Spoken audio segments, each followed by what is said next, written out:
Есіктен анталап тұрған үйірлі жылан бар. Бірақ бұл жыландардың бірі осы жолы ішкен еді. Бұл шаңыраққа жаңадан келетін біреу. Жылан сол, ханым. Ұлттық арнада тұсаукесер. Таныстырайын, болашақ келінім.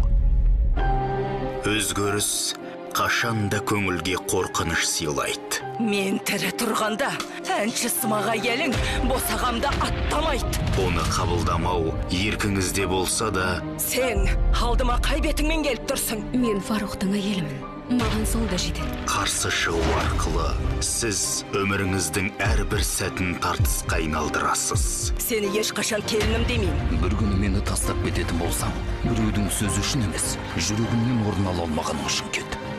Жақында Апа, не істемек ойың бар?